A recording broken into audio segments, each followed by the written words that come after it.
bonjour et bienvenue à cet atelier qui va traiter du processus purchase. Bienvenue à cet atelier qui va traiter du processus purchase to pay et de son impact sur les performances. Et nous allons nous appuyer sur quelques exemples pratiques que nous prodiguerons nos interlocuteurs. Donc, je me présente moi-même très rapidement. Je suis conseiller du groupe système d'information de la DFCG. J'ai ici des consultants dans mon état permanent. Vous aurez le témoignage de Fabrice Caramelli de la société Interbev, une société qui s'occupe de l'image et du réseau de la viande et qui est directeur financier et qui nous parlera de son projet de modernisation du système d'information, surtout des achats. Ensuite, nous aurons Thierry Detaille, qui est vice-président du groupe Accounting et Controlling de l'entreprise Mersenne, qui a entrepris un très gros chantier de transformation digitale, notamment dans le domaine des approvisionnements et des achats, et qui nous présentera son expérience. Enfin, Alexandre Lebourgeois, de la société Cofax, nous présentera tous les avantages de sa plateforme et les facteurs qui, selon lui, contribuent à l'utiliser de manière efficace. Alors, je voudrais commencer très succinctement par quelques mots sur le processus achat et purchase to pay. Alors, je vous demanderai à la régie de passer nos slides, s'il vous plaît. Alors, au-delà des effets de dématérialisation papier, les achats sont un outil très important de levier sur les résultats. Pour le commun des mortels, très souvent, on parle numérisation des achats. Eh bien, je vais numérisation des factures. Je vais transformer en PDF des factures et les envoyer à mes clients et ça sera la numérisation. Alors au-delà de ça, on va saisir ces factures reçues en PDF sur des outils de lecture optique. On va les numériser, les transformer en langage structuré, en code structurel et puis les envoyer dans des outils opérationnels pour comptabilisation, paiement, traitement. En réalité, la problématique est beaucoup plus large que ça.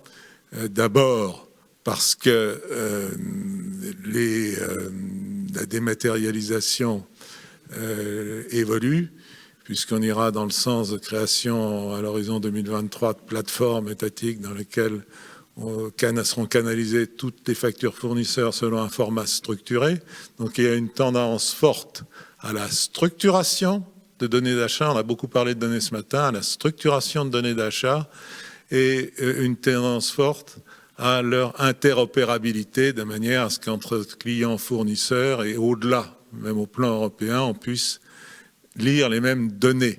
Donc ce n'est plus tellement la facture dans son format des visus qui importe, ce sont les données qu'elle porte. La deuxième chose, c'est que au-delà des aspects de pure dématérialisation, le processus purchase to pay présente des enjeux en matière de sélection des besoins, d'expression des besoins, de sourcing, de choix des achats, et puis de pilotage de la dépense, ce qu'on appelle le spend, c'est-à-dire le pilotage de la dépense. Et donc, tous les systèmes de l'information d'entreprise seront impactés de manière transverse. Et bien sûr, les outils de digitalisation, mais il y a au-delà de ça les ERP, il y a toutes les modalités de relations fournisseurs, il y a l'expression des besoins, l'analyse de la valeur. Alors, un petit graphique pour vous rappeler les enjeux. C'est sur un revenu de 100 en moyenne dans l'industrie ou voire dans les entreprises de services consommatrices de beaucoup de services, on a un spend, un poste achat qui représente 65% des revenus, des coûts main-d'œuvre 23%, et puis des fins d'exercice, d'exemple, une marge opérationnelle de 10%. Eh bien, si je veux agir sur la rentabilité de l'entreprise, si j'agis sur les coûts de main-d'œuvre, eh bien, l'impact sur le résultat est de 12%. Si j'agis sur le coût d'achat, le spend, l'impact est de 16%, ce qui doit apparaître sur notre écran, 16%. Vous voyez donc qu'il y a un enjeu considérable à piloter le spend et que ce n'est pas uniquement une question de facture que je numérise, c'est tout le processus qui est concerné, depuis l'expression des besoins jusqu'au règlement des clients, en passant par la relation avec les fournisseurs. Voilà, je peux ça être suivant, s'il vous plaît. Alors, en fait, il y a des coûts cachés dans le spend. Ce qu'on regarde souvent, c'est dans le processus purchase to pay, c'est les coûts de transport, les prix d'achat, mais il y a des coûts masqués beaucoup plus larges. Il y a par exemple des achats qui concernent, qui vont générer des stocks, parce qu'on doit acheter certains volumes. Vous voyez, il y a des achats qui concernent des stocks. Il y a des achats qui concernent des coûts de maintenance, des coûts de financement. Il y a des aspects de coûts de formation. Il y a des aspects de consommables. Il y a bien sûr des aspects de coûts de main-d'œuvre. Le stock, j'en ai parlé. Donc, il y a des coûts considérables et des enjeux forts qu'il faut piloter et qui vont faire appel aux divers applicatifs de l'entreprise. Alors, retenez bien ces mots, traitement des données, qualité de la donnée, et interopérabilité et perspective large. Alors je passe la parole à Fabrice Scaramelli, qui lui a mené un travail énorme de mise à niveau de sa base fournisseur. Donc je laisse Fabrice Scaramelli d'Interbev donc se présenter et reprendre la main. Bonjour à toutes et à tous. Donc, je suis Fabrice Scaramelli, directeur financier d'Interbev.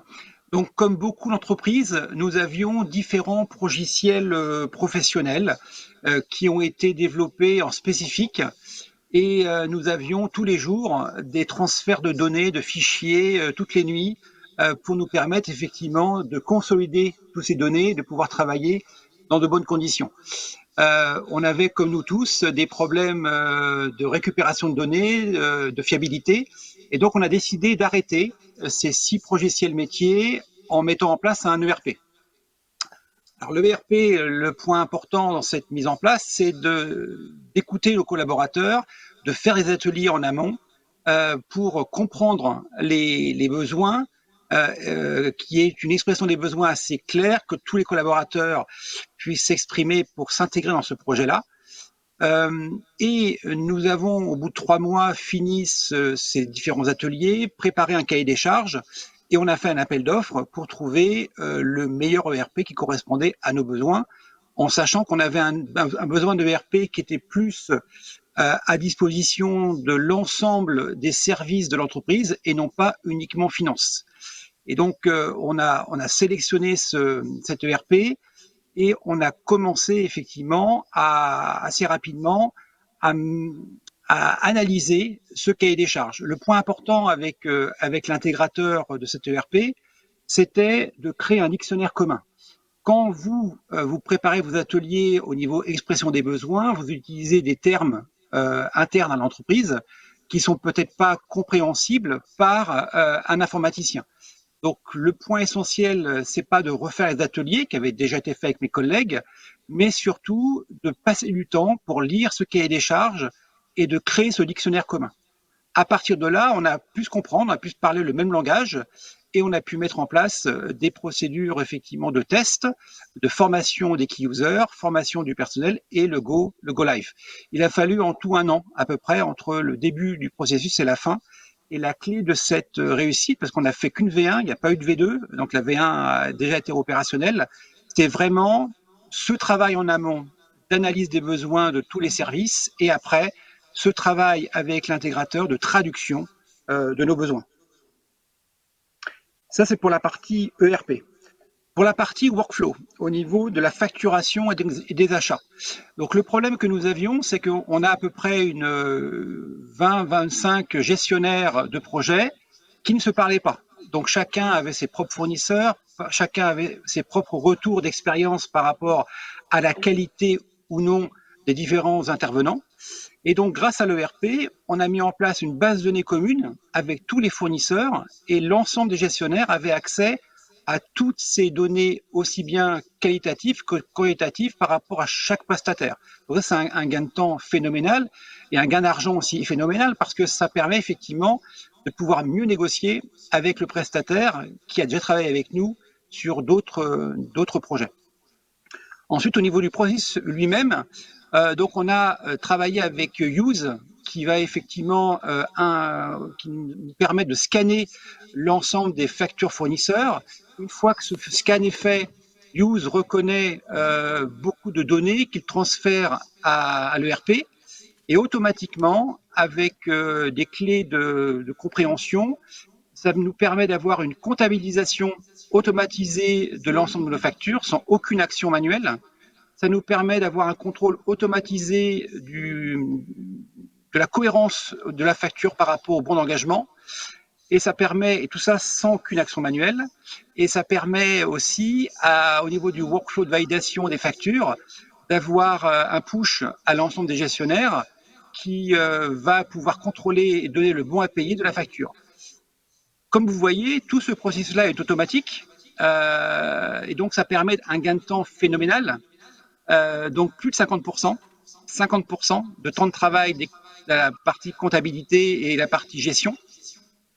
Et là, on a eu un problème quand on a mis en place les phases de test, c'est que beaucoup de collaborateurs qui ont vu l'efficacité de ces workflows automatisés se sont posé la question, est-ce que Interbev a encore besoin de moi?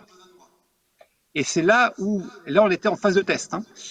Et donc c'est là où très rapidement on a fait un atelier pédagogique, psychologique, pour expliquer que nos collaborateurs étaient au centre de nos préoccupations et non pas l'ERP, l'ERP étant uniquement un outil. Et donc on a dû travailler avec eux pour changer leur métier et faire en sorte que ces 50% de temps soient plutôt une aide aux gestionnaires de projet plutôt que dans la gestion comptable pure. Voilà, je crois que j'ai respecté mon temps imparti.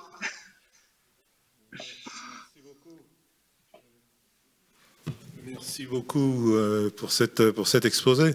Et si vous parliez de coûts, de combien évaluez-vous l'économie globale que vous avez fait? Vous avez dit 50% du personnel. Mais... Alors ça, c'est le temps passé.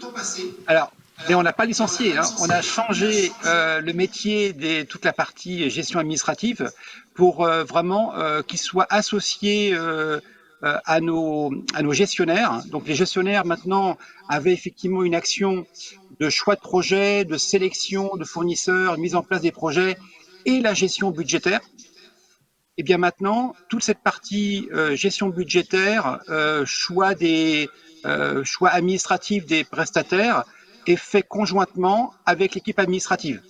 Donc au-delà d'avoir changé le profil de poste, le profil des missions des services comptables et administratifs, on a amélioré l'intégration interservices. Merci beaucoup, Fabrice. Alors nous allons passer la parole à Mertens, qui a la régie. Je voudrais voir la suite du... Voilà.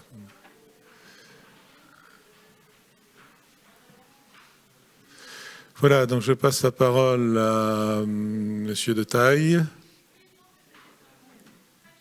Oui, bonjour, est-ce que vous m'entendez? Très bien, très bien. Très bien, bonjour à tous, bonjour à toutes. Je voulais ne pas me focaliser sur un processus achat, mais vous présenter une démarche globale digitale. Vous allez voir qui nous mène au RPA. Celle de Mersenne. Alors en 3-4 slides, c'est quoi Mersenne? Parce que tout le monde ne connaît pas forcément. Donc déjà le premier slide est une illustration de la répartition géographique de notre groupe, donc un peu partout dans le monde et 3/3 sur les trois zones géographiques, Amérique, Europe, Asie. Si vous pouvez passer sur le deuxième slide, s'il vous plaît. Le deuxième, c'est les chiffres juste avant. Voilà, trois chiffres juste pour vous illustrer. Donc, une répartition globale et un chiffre d'affaires de 847 millions d'euros. Vous voyez que J'ai 70 filiales, hein, donc une grande répartition et beaucoup de petites PME notamment. Bon, voilà, marge opérationnelle 8,1, une génération de cash qui est plutôt bonne et qui nous permet d'investir un peu partout dans le monde.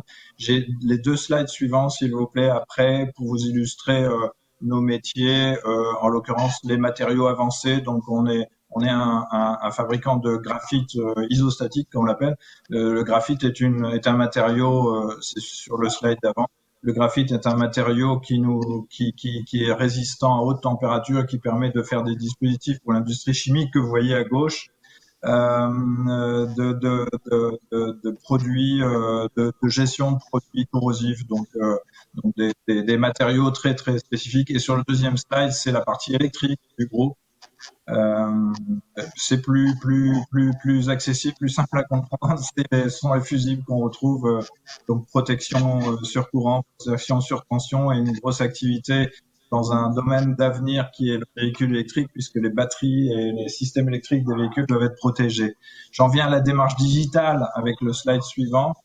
Et d'abord dans une démarche d'excellence qu'on s'est fixé depuis quelques années au niveau de la finance. Donc les 5 piliers que vous voyez sur ce slide, l'agilité, le développement des compétences, et donc des gens, intelligence collective, digitalisation et gestion du risque, hein, et de la compliance. Le 4e point, c'est donc la digitalisation, c'est le sujet du jour. Alors cette stratégie de digitalisation, elle est définie en 3 points là sur ce slide. D'abord, on a un comité digital qui a été créé il y a quelques années qui définit la gouvernance des différents projets qu'on met, puis qui définit une roadmap de différents projets de digitalisation. Voilà. Sur le slide suivant, vous avez des exemples de projets qui sont menés. Alors à gauche, vous avez Raidu, donc on est sur les notes de frais. Vous avez Yoast qu'a cité le précédent interlocuteur aussi sur le Purchase to Pay. Donc c'est une application qu'on utilise aussi également, notamment en France. Le RPA, j'y reviendrai. Et puis à droite, vous avez tous les projets de digitalisation sur lesquels on travaille, BI, sur les aspects légaux, gestion des échanges avec le département juridique, de la gestion juridique des sociétés, sur Tagetic, le RP, le CPM, pardon, sur l'e-signature, gros sujet en ce moment dans la mesure où on travaille quasiment à 100% en télétravail. La digitalisation de board of directors, c'est la gestion des conseils d'administration, tout ça à distance, etc. L'interco, les systèmes d'interco, et puis Calam, qui est un système d'interrogation multiples sur des choses assez simples, ciblées, mais multifiliales. Encore une fois, on a 70 filiales, donc quand on veut interroger 70 filiales, eh bien on utilise cette application qui est Calam. Voilà, sur le RPA, ce sera mon dernier slide. Donc le RPA s'inscrit donc vraiment dans une démarche vous avez vu, d'excellence, ensuite de digitalisation, qui est un point de l'excellence, et puis tous les projets de digitalisation. Et donc la façon dont on mène le RPA, c'est donc on a, comme tous les projets, défini une gouvernance, un projet, mais on travaille un peu en mode start-up sur ce projet RPA. On n'est pas forcément en train de démarrer, d'avoir l'idée de centaines de robots un peu partout dans le monde. L'idée, c'est vraiment de tester les choses, de démarrer en France et à l'étranger, mais sur quelques projets. Donc on a sollicité, dans le cadre de la démarche d'excellence, justement, on a sollicité nos contrôleurs worldwide. On a dit mais qui s'intéresse qui? Et puis on a trouvé vraiment beaucoup de gens qui étaient intéressés par cette démarche et qui ont dit oui, moi je vais y travailler. Donc on a déterminé 4 projets, 4 sites. Les cherche-services que vous voyez à gauche, là, SSC France 1, SSC France 2, on en a un à Amiens, à Lyon. Et le corporate en dessous, c'est le siège, et puis un site Europe, en fait, il est en Autriche. Donc voilà, on a avec ces 4 personnes, on a cherché les process qui étaient les plus time consuming, les plus automatisés mais manuels certes. Donc et on a décidé de voir comment on pouvait brancher là-dessus des robots. Donc on a ouvert trois groupes de travail. On a déterminé 4 groupes de travail, pardon. On a fait une étude de marché. On a maintenant une shortlist de sociétés qui sont susceptibles de nous accompagner sur ces robots. Il y en a plusieurs maintenant dans le marché. Et puis, si vous pouvez revenir au slide, s'il vous plaît. Voilà, donc nous avançons très vite avec une équipe limitée, avec très très peu d'implication à ce stade de la DSI. On travaille vraiment entre contrôleurs et sociétés providers de robots. Et l'idée, c'est en 6 mois, donc avant fin juin, de sortir ces 4 robots avec potentiellement des providers différents pour qu'on puisse tester, se faire une idée de la façon dont on va peut-être à l'avenir, et probablement d'ailleurs à l'avenir, déployer des robots de manière plus globale et plus nombreuse, et pouvoir vraiment considérer que le RPA est un élément de digitalisation importante et de l'excellence finance telle qu'on le conçoit chez Mersen. Monsieur Voilà. Dupont, merci. Je crois juste un tout petit mot, mais rapide, sur Purchase to Pay, dont vous avez bien sûr parlé tout à l'heure. Mais quels ont été les bénéfices que vous en avez retirés? Écoutez, c'est toujours compliqué. Mersen est un groupe très éparpillé avec beaucoup de filiales. On optimise des process dont le purchase to pay. C'est difficile de calculer un ROI, donc un peu comme l'interlocuteur auparavant, on a insisté sur le fait que les gens, on les réorientait vers d'autres choses à plus de valeur ajoutée, plus intéressantes pour nous. Donc il y a plein de choses à faire. Difficile de chiffrer tout ça. Mais très clairement, on a des systèmes qui sont automatisés et bien plus fiables et bien plus efficaces que nos systèmes auparavant. Alors je me tourne maintenant vers Alexandre Le Bourgeois du groupe Cofax. Donc on voit qu'il y a beaucoup de systèmes qui sont impliqués dans le processus Purchase to Pay. Vous êtes une plateforme très large et une bonne partie de votre savoir-faire, c'est de savoir intégrer finalement des applicatifs multiples et des changements de process multiples. Oui, alors juste quelques mots sur Cofax. Donc, on est un éditeur de logiciels américain. On est né en 85 dans la RADLAB en fait, et donc ce qui nous permettait simplement de lire et de comprendre les documents, et puis de les repositionner après dans un contexte métier quel qu'il soit. Le focus ici, c'est bien sûr la finance, et j'ai entendu pas mal de choses qui m'ont vraiment fait tilt par rapport à ce que je rencontre chez mes clients. Le positionnement de Cofax, c'est vraiment de gagner en amélioration de l'efficacité opérationnelle, justement en réussissant à faire connecter l'ensemble des applicatifs, tout en assurant le suivi du processus métier vraiment de bout en bout. Quand on travaille sur l'automatisation, effectivement, on se rend compte que comme on est plus efficace, on a souvent les questions, ou en tout cas un peu la suspicion des employés de se dire est-ce que mon travail va pas être un peu remis en cause par la machine, ce que disait M. Scarmelli plus tard.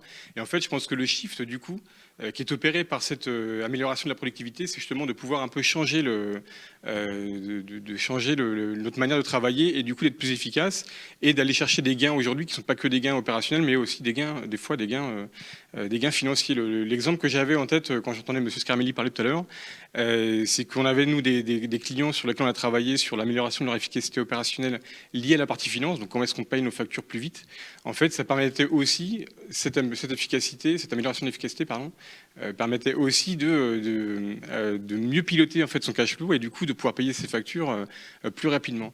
Et quand on a un groupe comme ça qui est un peu étendu de manière européenne ou mondiale, comme on l'a vu précédemment, et qu'on a des factures qui se chiffrent en plusieurs centaines de millions d'euros, si vous réussissez à payer vos factures plus vite et à exercer le taux d'escompte, par exemple, chez vos fournisseurs, vous pouvez aussi gagner effectivement beaucoup d'argent. Alors, je n'aurais pas dit comme ça, mais l'efficacité opérationnelle ne se traduit pas que par des gains en temps, mais peut vraiment se traduire par des gains financiers, en ayant la capacité de mieux piloter son cash flow et du coup de payer plus vite ses factures et donc de récupérer un taux d'escompte, par exemple.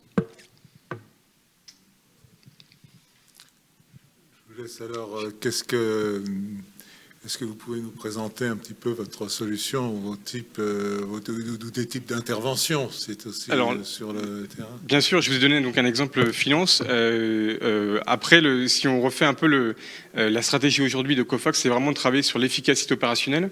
Et comme je vous le disais, comme on vient d'abord de la RADLAD, on a eu des capacités littéralement de sérialisation qui nous ont permis de mieux, voilà, merci pour ce slide, pardon, de mieux comprendre un peu le contexte du document, le contenu d'abord du document et puis son contexte. Et puis on a eu des enrichissements ou par création ou par acquisition technologique, des enrichissements de notre plateforme, et notamment à travers un BPM enfin une brique BPM pardon et une brique de RPA, qui nous permet aujourd'hui vraiment d'assurer tout au long de la chaîne du processus métier, quel qu'il soit. On a parlé de finance juste avant, mais ça peut être des choses vraiment très différentes. Et l'idée, c'est de prendre le point de départ qui est aujourd'hui le document, de comprendre un peu quel document et quel est son contenu, mais surtout de le remettre en fait dans le contexte client, de manière à pouvoir assurer le cycle de vie complet du document.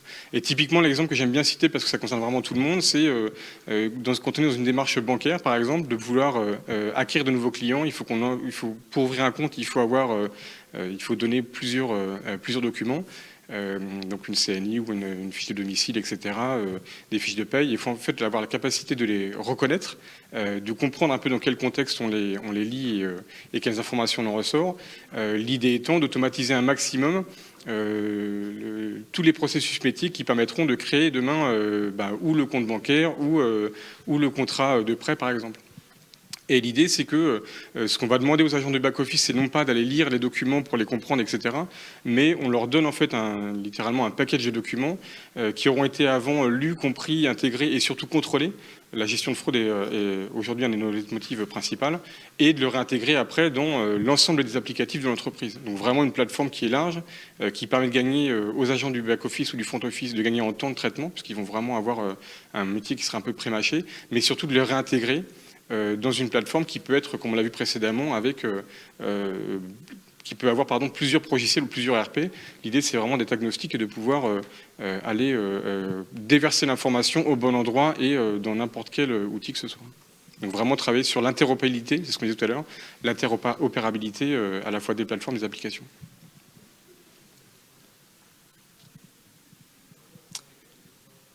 Je vous laisse passer celui-ci. Hop. Donc on a pour ce faire tout un ensemble de briques applicatives.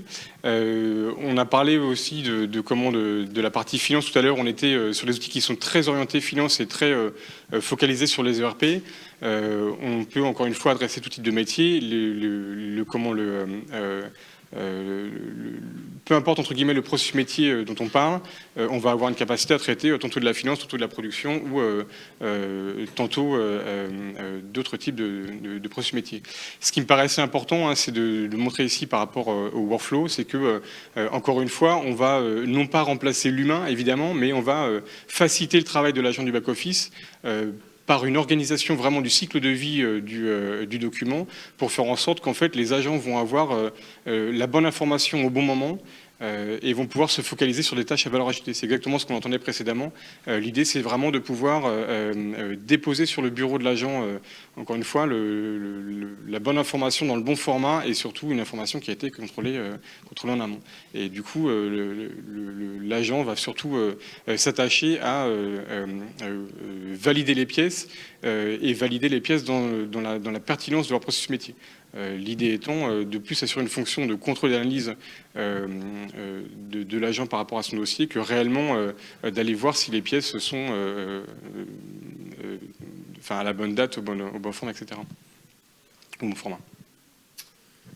Voilà, merci beaucoup. Donc vous intervenez vous êtes réellement un intégrateur, un agent d'interopérabilité entre applications. Alors voilà, je crois qu'on en arrive au moment des questions. Je crois que quelqu'un nous a relevé les questions du chat.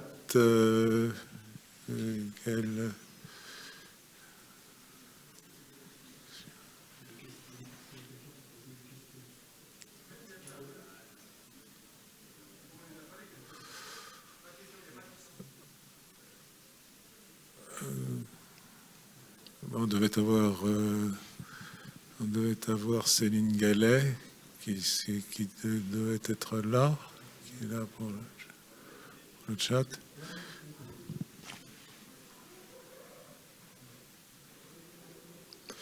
En attendant, monsieur Le Bourgeois, est-ce que voilà, Céline est là, nous l'attendions, nous désespérions d'avoir. Ouais. Oui, alors nous avons une question. Donc, quel a été le processus du choix de votre ERP? Court, long, exhaustif, point d'interrogation.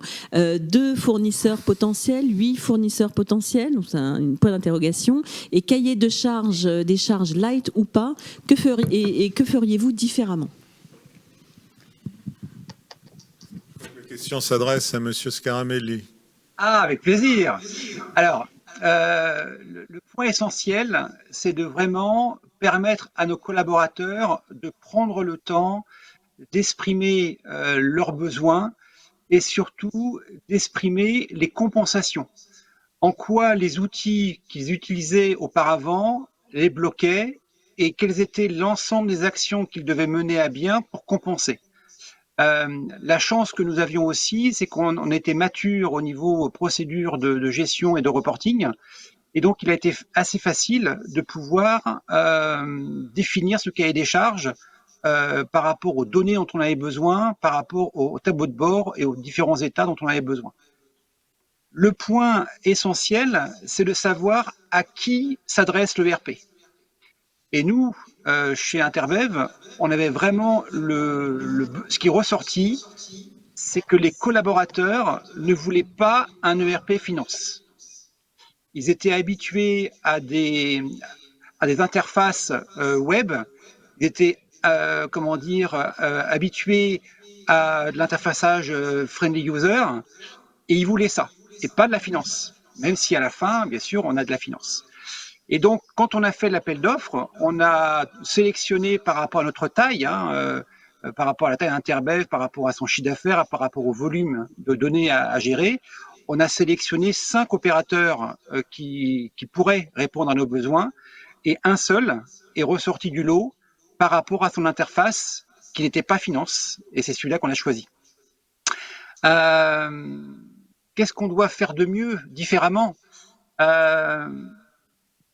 Comme je vous l'ai dit, il aurait fallu, bon, on s'est bien rattrapé, je vous rassure, il aurait fallu faire un atelier en même temps ou juste après l'atelier d'expression des besoins, expliquer aux collaborateurs ce que sera ou ce que seront les impacts d'un ERP dans leur quotidien.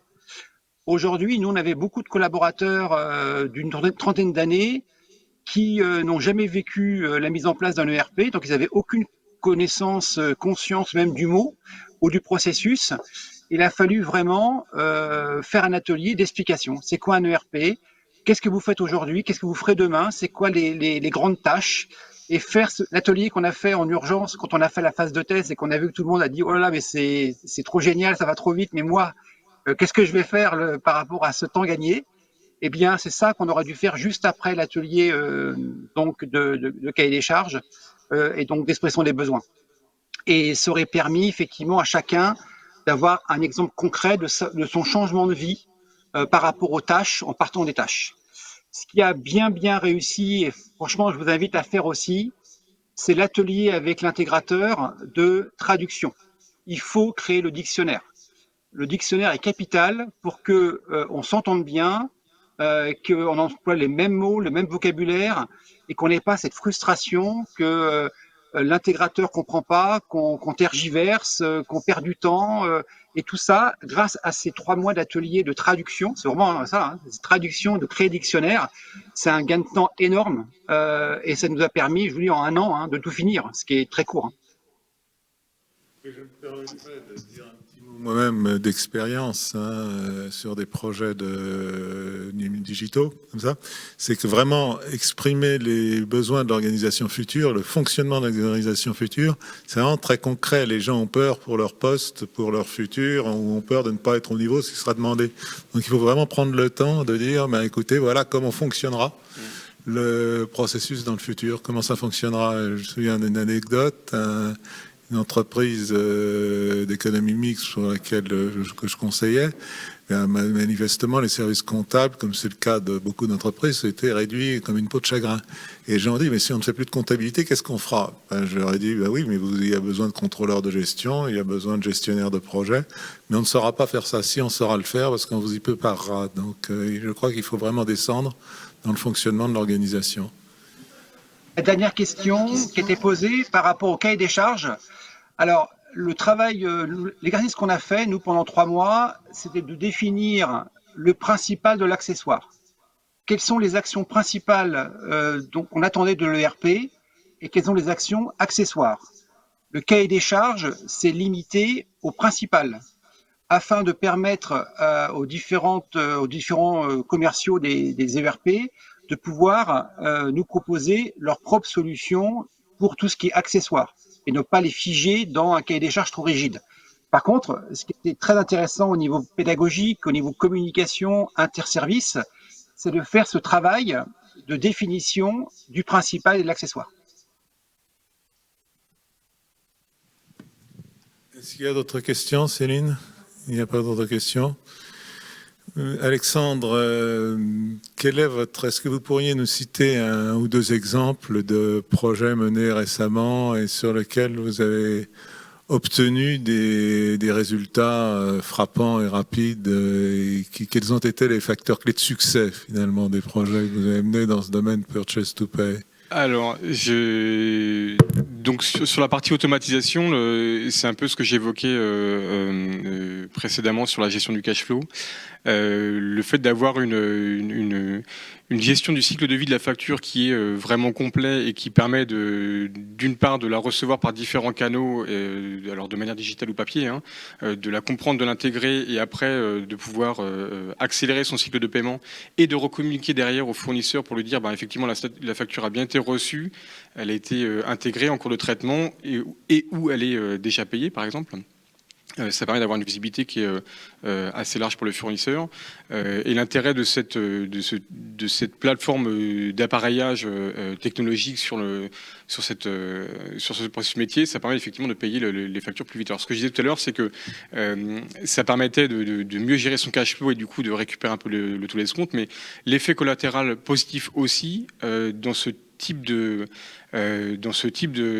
projet, c'est quand on est face à des clients qui sont sur un marché concurrentiel, le fait aussi de mieux payer ses fournisseurs ou de les payer plus rapidement, si je puis dire, ça leur donne aussi eux un avantage compétitif par rapport à leur concurrence, c'est de se dire s'ils travaillent avec un tel ou un tel, ils savent les fournisseurs savent qu'ils vont être payés beaucoup plus rapidement et dans un contexte beaucoup plus simple où ils vont pas forcément avoir à appeler la comptabilité fournisseur par exemple pour savoir où en est leur facture.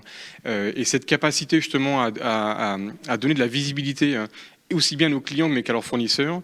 C'est aussi des facteurs clés de succès dans le sens où c'est un succès pour le client parce que il va pouvoir travailler mieux et plus vite. Et le facteur clé de succès pour Cofax, c'est évidemment d'avoir bien compris ce que souhaitait le client, mais aussi d'être force de proposition sur, on vous accompagne pas simplement sur le paiement d'une facture, mais sur le côté bout en bout, si je puis dire, du projet. Donc à la fois gérer l'acquisition des factures, gérer son traitement, mais aussi quels sont les messages qu'on fournit aux fournisseurs, par exemple. Oui, tout à fait.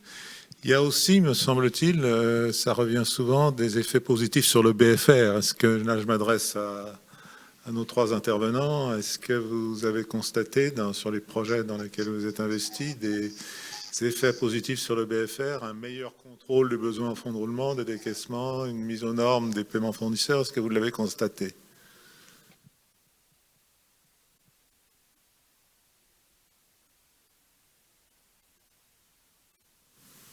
Vous m'entendez? Moi, je peux vous dire. Oui, moi, pour Mersenne, je peux vous dire 2 mots, si vous voulez. Oui, effectivement, on a constaté un meilleur contrôle de notre BFR et il faut savoir que l'automatisation apporte aussi une meilleure sécurité. Il ne s'agit pas simplement de payer vite ou pas, il faut payer à la bonne date les fournisseurs. Il faut respecter les conditions de paiement. C'est d'autant plus important maintenant avec d'un point de vue législatif. Donc on y a gagné en pilotage, en compréhension, en rapidité d'exécution et en sécurité et en compliance. Donc on a gagné sur tous les panneaux, sur tous les plans, pardon. Est-ce que vous observez encore un flux de factures papier qui arrive vers vous significatif ou vraiment maintenant le pli a été pris et on ne fonctionne plus qu'en numérique?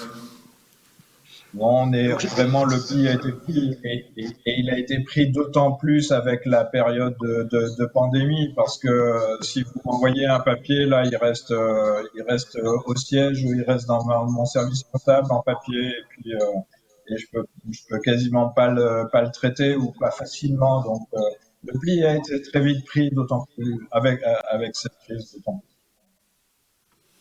Vous recevez des factures sous format numérique, sous format structuré, du XML, ou est-ce que PDF, vous recevez des factures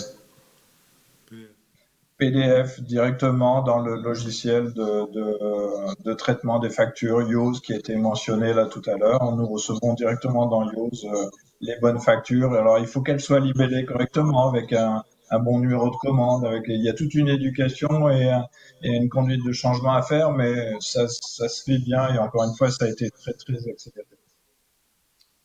Voilà, je crois qu'on va... Une question supplémentaire. Au-delà de l'automatisation avec le processus P2P, avez-vous mis en place des processus de reverse factoring? Et si oui, quelle société avez-vous benchmarké? Je sais pas si la question pour moi ou pour mes clients. Est-ce que quelqu'un a l'expérience du reverse factoring? Pas en ce qui concerne Mersenne. Non plus pour Interbev. Alors, moi, je peux en dire 2 mots. Enfin, j'imagine que quand on parle de reverse factoring, c'est la capacité du fournisseur à envoyer, la capacité du client, pardon, de par son bon de commande, à créer une facture automatiquement. Donc la plateforme d'outils que j'évoquais tout à l'heure, quand on veut communiquer avec le fournisseur, elle permet aussi, de par un bon de commande, de pouvoir en fait reconstruire une facture à destination du fournisseur. J'ai pas d'exemple en tête à vous citer aujourd'hui. C'est pas des choses qu'on fait forcément le plus souvent, en tout cas en France, mais nos outils ont la capacité aujourd'hui de le faire, mais on est plus en mode client-fournisseur et en mode réception des factures depuis les fournisseurs qu'en mode reverse engineering. Mais vous pourriez être amené à le faire. On sait le faire aujourd'hui techniquement. Très bien, écoutez, je crois qu'on arrive au bout de cette session. Je remercie tous nos intervenants, Fabrice Caramelli, Monsieur Detaille, et puis Alexandre Le Bourgeois pour cette participation à cette session. Et je vous dis à bientôt dans une nouvelle manifestation DFCG. Merci à vous, à bientôt. Merci à vous. Merci, au revoir.